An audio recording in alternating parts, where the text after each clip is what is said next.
자, 가볍게 좀 쉬어가는 의미에서 그 모병제 얘기 잠깐만 할게요. 모병제. 요즘 그 DP? 그 영화 혹시 저도 그 넷플릭스 그 회원인데 거기에 보면 잘 볼 시간 없지만 거기 그게 가장 메인에 더 있더라고. 군대 내에 무슨 뭐 이런 부조리를 이야기한 것 같은데 근데 얼마 전에 이재명 지사가 그거 한번 얘기 꺼냈었던 적 있죠. 새벽에 없는 시간 쪼개서 몰아서 보셨다고 합니다. DP 때문에 그래서 모병제 이야기가 많이 나오고 있는데 전 이건 바람직하다고 보고 그다음에 그동안 조명이 잘 안 됐던 얘기인데 군사법원 개정안이 국회 본회의 통과했었는데 이거 별로 보도가 안 났어요. 그래서 군대 내 성범죄나 사망 사건은 군 밖에서 수사 기소 재판할 수 있게 됐다라는 건데 이게 앞으로도 조금 더 그냥 군사법원 자체를 아예 없애고 민간으로 좀 수사하는 방향으로 좀 더 개정이 됐으면 좋겠다는 생각이 들고 예. 모병제는 저는 적극 찬성입니다. 근데 군대에 아직도 가혹행위가 있어요? 나 군대 있을 때도 가혹행위 근절한다고 그랬거든? 내가 당했던 거 몇 가지만. 창고에 집합을 시켜요. 창고에. 고참이 빡이 치니까 갑자기 그 장식장 만드는 중이었던 그 강목을 빼서 얘들을 때렸는데 갑자기 내 옆에 있는 어떤 병사의 머리에서 피가 쫙 흐르는 거예요. 강목에 꽂혀있던 못이 박힌 거. 그거 아주 기본 중에 기본이었어. 그건 아무것도 아니야. 시도 때도 없이 그 집합시켜가지고 저 창고 뒤 같은데 불려가가지고 눈 감고 때리는데 사람 미친다니까. 저쪽에서 소리가 점점 가까워지잖아요. 근데 차라리 맞는 건 나아요. 그 내무반에서 받는 소위 말하면 얼차려 중에 상상을 초월하는 것 중에 내가 제일 힘들었던 건 뭐냐면은 하이바 있죠. 하이바 이후에 손에 깍지를 끼워요. 그리고 45도로 관물대에 다리를 올려야 돼. 근데 하이바라는 게 딱딱한 데다가 동그랗잖아요. 이게 평평하지가 않잖아. 거기서 떨어지면 죽는 거야. 그런 얼차례를 날마다 받는다고 생각해봐.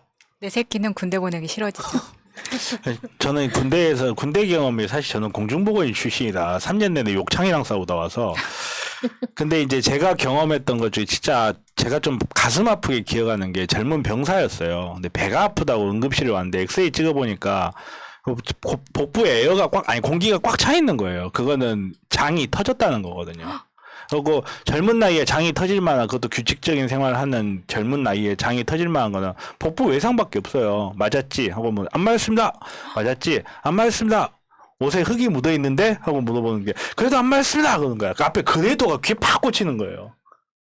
얘는 무슨 말 해도 절대 답은 안 하겠고 응급수술 받고 건강하게 퇴원을 하긴 했는데 그걸 보면서 저도 되게 정말 군대 문화가 문제가 많구나. 맞았다는 말도 못하게 한다. 못하는 거죠. 옆에 고참들이 서 있는데. 자, 그래서 지금 그 대선 주자들이 모병제도 뭐 꺼내면서 이렇게 하고 있던데 요건 다 이제 이슈가 이대남들 이슈다고 이제 보시면 될 것 같고요.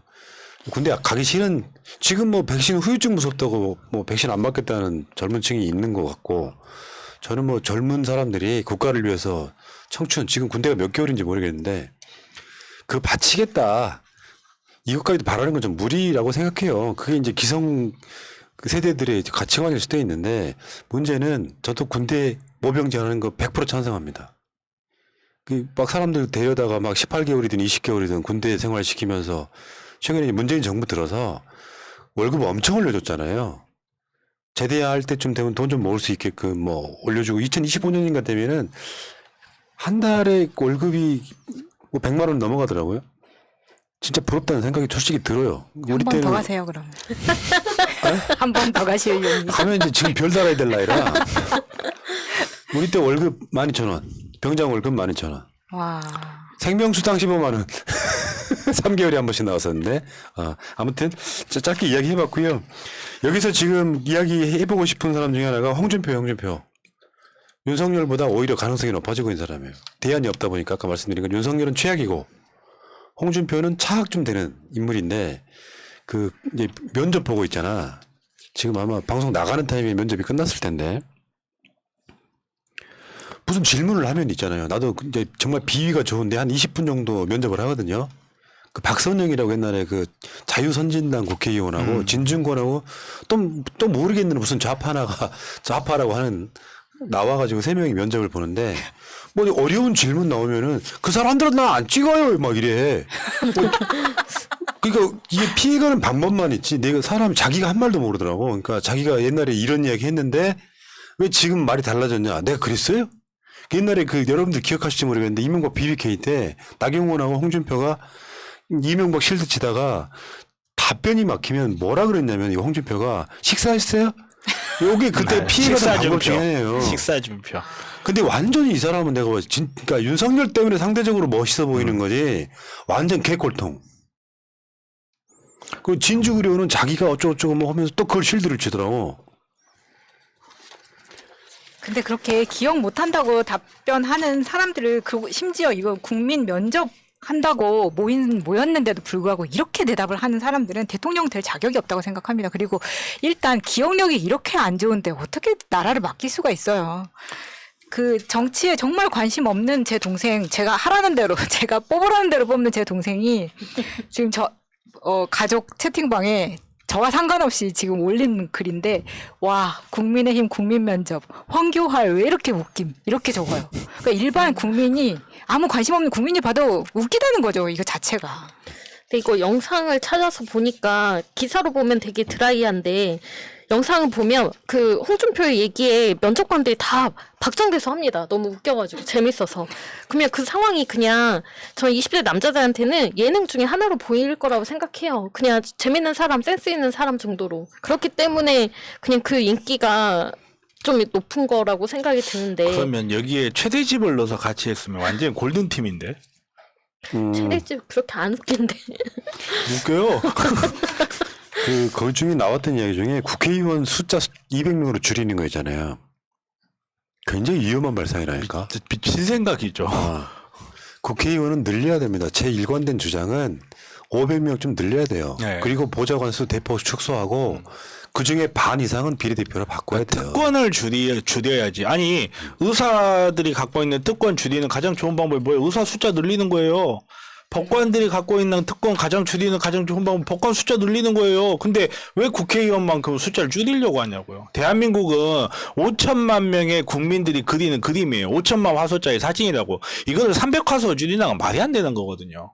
정말 5천만 명의 대한민국 이제 별의별 놈들이 다 있을 거예요. 정말 성인 군자 같은 사람도 있지만 연쇄 살인범도 있고 하지만 모두 다 국민이기 때문에 각각의 의견을 가장 잘 조화롭게 해줘야 되는데 5천만 명을 300명 가지고 대표를 해가지고 대한민국이라는 모든 이익을 골고루 반영하는 국회를 만든다고 불가능하거든요. 그래서 계속해서 그걸 나오는 건데 그것도 부족해서 200명을 줄이자면 200명 한 명 한 명이 갖고 있는 권한이 1인당 한 2조 정도 돼버려요. 그러면 1인당 마음대로 쓸 수 있는 돈이 한 2조가 되는 거고 법 하나를 통과시킬 때도 그냥 200명 입 맞춰서 통과시켜 볼 수 있는 거예요. 그러니까 500명으로 늘리면 무슨 예산이 있냐고 하실지 모르겠는데 국회의원들 세비 줄이면 됩니다. 대한민국 잘 살아요.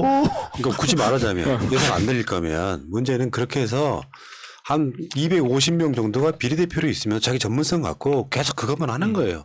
지금 이런 개념 없이 여러분들 제일 위험하다고 느끼는 거 제가 이번에 엊그저께도 말씀드렸죠.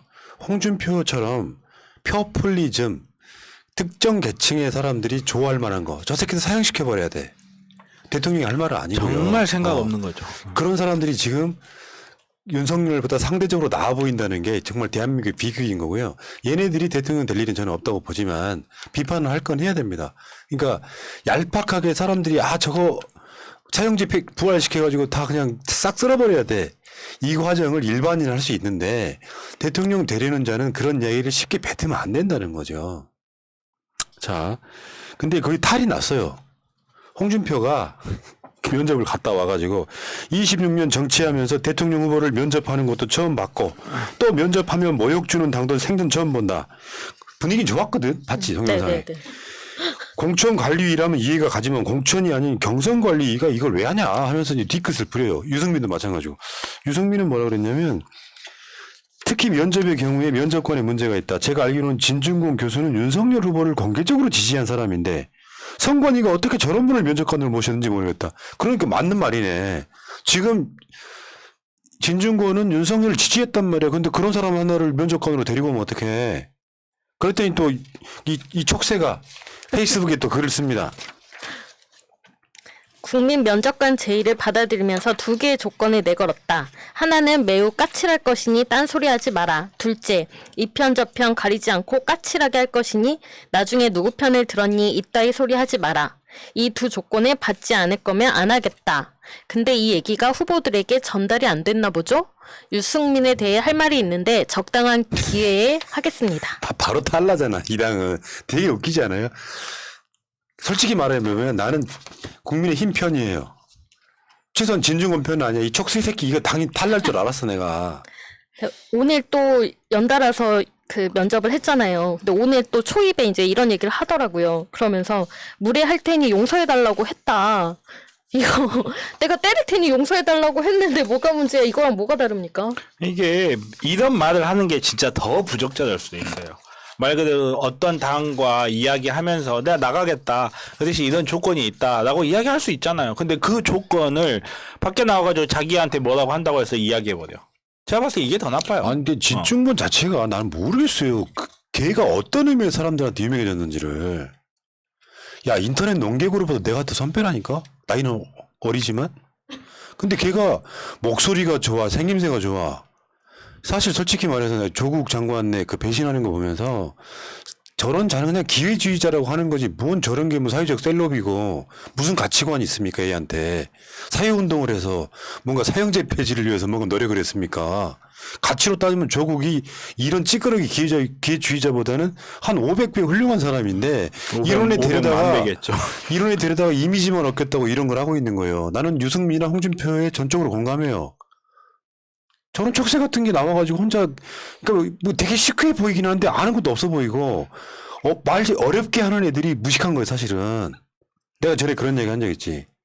우리 같이 직업을 갖고 있거나 그 학문을 배운 사람들은 최대한 말을 쉽게 하려고 노력한다고. 우리 엄마도 알아먹어야지. 우리 엄마는 셀럽이 뭔지를 몰라요. 그럼 설명을 해줘야 될 거 아니야. 그렇죠. 유명한 사람이라고. 근데 얘는 쉬운 말. 기성 언론을 레거시 미디어라고 하는 애야. 그게 유식한 줄 알고. 그런 애들이 정경심 교수 추천으로 동양대 교수하다가 배신하는 거 봐. 최근에 지금 그 정경심 지시로 표창장에 대한 허위 폭로했다고 지금 그 장경땡 교수 있잖아요. 동양대 교수. 이 사람 때문에 지금 뭐더라? 경찰이 조사받고 고소돼갖고 정치가 조사받고 있거든요. 경찰이 진중권 발언에 혐의가 인정돼서 기소 의견으로 송치했습니다. 오늘이요. 변호사 필요하겠네. 중훈아, 저기 우리 저 의사도 하고 변호사도 하는 우리 저 정변 한번 써봐. 싸게 해줄 테니까. 원래 대화의 목적은 의견을 전달하는 거잖아요. 나의 생각을 전달하는 거잖아요. 근데 거기에서 어려운 단어를 골라 쓴다는 거는요. 의견을 전달할 의미가 그런 의미가 아닌 거예요. 어려운 단어를 쓰는 거는 그 상대방이 알아먹기를 원하는 게 아니에요. 나 이렇게 똑똑해를 이야기하는 거예요. 예를 들어서 의사당 이야기하면서 전문용어를 막 쓰면 그거는 두 사람 사이에 의견 전달이 되니까 그거는 전문가끼리의 대화라고 할 수 있어요. 근데 의사가 환자한테 대화하면서 영어 막 써가지고 이야기하면 미친놈이지 그냥. 저번에 진중권이 자기 페이스북에 새날 좌표 찍어서 한번 비판한 적 있죠. 아 그때 뭐라고 이상한 프랑스어 중국어라. 써가지고. 우리 방송 한번 나와봐. 난 진짜 얘하고 한번 토론 한번 해보고 싶어요. 조국 장관에 대해서. 안 됩니다. 사람하고 토론이 되지. 자기 이름 꾸준히 검색하고 있다는 거예요. 그렇죠. 얼마나 저번에 그냥 좋아하겠습니까? 황당해가지고 내가 진중권한테 직접 저격했던 적도 있는데 일단 나와봐봐. 도대체 뭐 이런 애들이 사회적으로 유명해졌는지 근데 전 국민의힘을 좀 과대평가해보자면 진중권을 써서 우리 국민 면접할 때 왜냐하면 국민의힘 국민 면접 사실 누가 관심이나 있겠습니까? 근데 흥행을 시켜야 되잖아요. 그러다 보니까 우리 쪽에 그 김경률 효과 같은 것을 노리지 않았나 하는 그렇지. 생각이 듭니다. 아니 그거보다 뭔가 하긴 해야 되겠고 흥행은 돼야 될 것 같고 토론을 했다가 누가 죽을 것 같고 그러니까 머리를 짜내다 만든 게 이게 아닐까 제 생각에는 토론을 정말 보고 싶은데 참 그분 그러니까 토론하는 걸 보고 싶은데 꼭 질 떨어진 애들이 사회적으로 이렇게 막 그 관심 받고 이게 되게 뭐라도 되는 것처럼 사회는요. 그 국회의원 찌끄러기들은 그 위치가 있으니까 그냥 사회가 알아준다고 칩시다. 서민이 우리한테 무슨 가치가 있는 애예요? 그런 식의 어떤 전공을 가진 교수들은 우리나라에 수천 명, 수만 명이에요. 진중권이 어떤 사회적 가치가 있는 애냐고. 일관되게 검찰 개혁을 외쳤어? 일관되게 소수 약자를 이야기했어? 그냥 관종일 뿐이야. 그러니까 자기가 튈 방법이 없으니까 이렇게 튀는 거겠죠. 정상적으로 정말 학문적인 어떤 그 극단을 이루어가지고 그 모든 국민들에게 기생충으로부터 자유로운 세상 그런 걸 만들어줄 수가 없잖아요. 그런 걸 만들어줄 수가 없고 뭔가 튀고는 싶고 뭔가 나는 좀 좋은 대학 나왔고 좋은 전공했으니까 뭔가 잘난 것 같은데 나보다 못한 애들이 나보다 더 유명한 건 기분 나쁘고 하니까 극단으로 가는 거죠. 언론이 듣고 싶은 말 계속 해주고 그 기회에 나와가지고 국민 면접을 하는 게 아니라 내가 얼마나 똑똑한지 뭐 이상한 단어 이야기하고 그렇지. 그걸 하고 싶은 거지. 마무리합시다. 어쨌건 정경심 지시로 표창장 허위 폭로했다고 헛소리했다가 지금 기소 의견으로 송치되는 진중권도 한번 뭐랄까요 좀 이런 식으로 좀 많이 혼나봐야 되는데요. 얘가 이제 사실상 생계형 평론가인 거지. 근데 여기 진중권이 너무 과대평가되는 거 어떤 논리도 없어요. 이야기 한번 들어봐요. 토론 나와서 하는 이야기 보면 세상에 자기가 제일 똑똑한 사람인 그 캐릭터 있잖아요. 정말 재수 없어서 진짜 여기까지 하겠습니다.